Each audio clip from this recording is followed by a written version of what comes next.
Habari, kwa majina naitwa Valine Godlight Makawa, ni mteknolojia dawa kutoka Seliani Lutheran Hospital. Na leo nitakwenda kukufunza jinsi ama namna ya kuhifadhi dawa unapokuwa nyumbani. Tunafahamu kwamba kila mmoja anapokuja hospitalini hupewa dawa kwa ajili ya kwenda kutumia na ili aweze kupona tatizo alilonalo. Hizi ni njia fasaha ama njia nzuri zaidi ya kuhifadhi dawa unapokuwa nyumbani. Njia ya kwanza, weka dawa mbali na watoto na wanyama. Tukisema hivi tunamaanisha kwamba dawa zote zinatakiwa ziweke mbali na watoto na wanyama ili kusiweze kuwa na athari yoyote ambayo mtoto labda anaweza akatumia ama mnyama akatumia na ikaweza kumuathiri.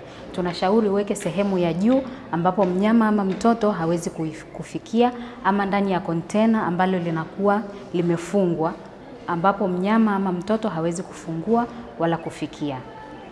Njia ya pili, weka dawa sehemu kavu na sehemu isiyo na unyevu na yenye ubaridi. Tukisema hivi, sehemu isiyo na ubaridi, dawa huweza kuhifadhiwa ndani ya sentigredi 15 mpaka 30, dawa za kawaida. Hivyo basi, tunashauri dawa zisiwekwe bafuni, zisiwekwe jikoni, sehemu zote hizi zinakuwa na joto ama zinaweza kuwa na unyevu, bali dawa hizi zihifadhiwe sehemu ambayo ni kavu. Unaweza kaweka ndani ya kontena ama ndani ya kabati special ambalo linakuwa na ukavu na linakuwa na ubaridi. Sentigredi tumesema kuanzia 15 mpaka 30.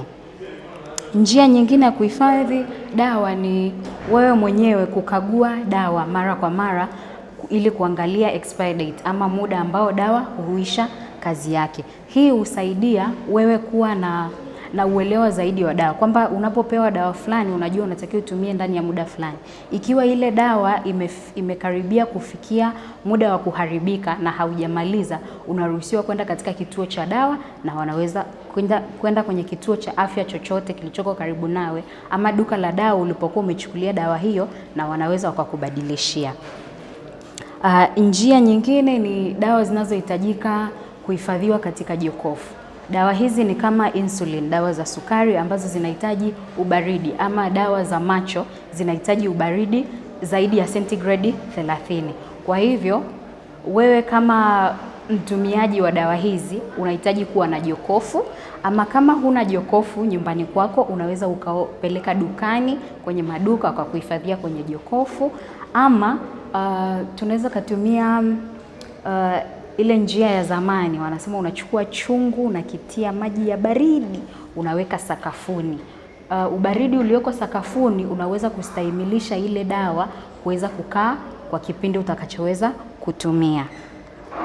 Njia nyingine ni unapopatiwa dawa usijaribu kuitoa kwenye chupa ama kifungashio ama kontena utakalokuwa umepewa dawa. Hii itasaidia kutokuhamisha dawa na kukufanya wewe uwe na uwezo wa kuifikia ile dawa na kuitumia kwa usahihi. Yaani kwamba unapohamisha dawa kutoka kwenye kontena lake kupeleka kwenye kontena lingine, ama chupa hii moja kupeleka kwenye chupa nyingine, cha kwanza ile dawa unaipunguzia ufanisi wa kufanya kazi, kwa sababu ile kontena ama kile kifungashio ama ile chupa iliyokuwa imehifadhia dawa ilitengwa ama ilikuwa safi zaidi, na ilikuwa na safi zaidi kwa ajili ya utumiaji ama kwa ajili ya kuhifadhi ile dawa ili kuweza kufanya kazi sahihi. Kwa hiyo tunashauri msihamishe dawa kutoka kwenye kontena lake, kwenye chupa yake, ama kutoka kwenye kifungashio chake. Kingine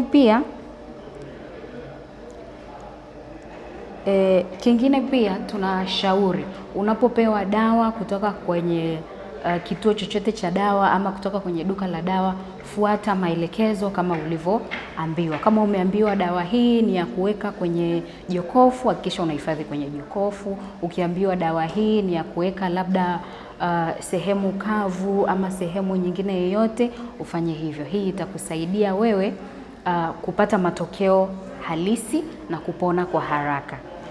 Asante.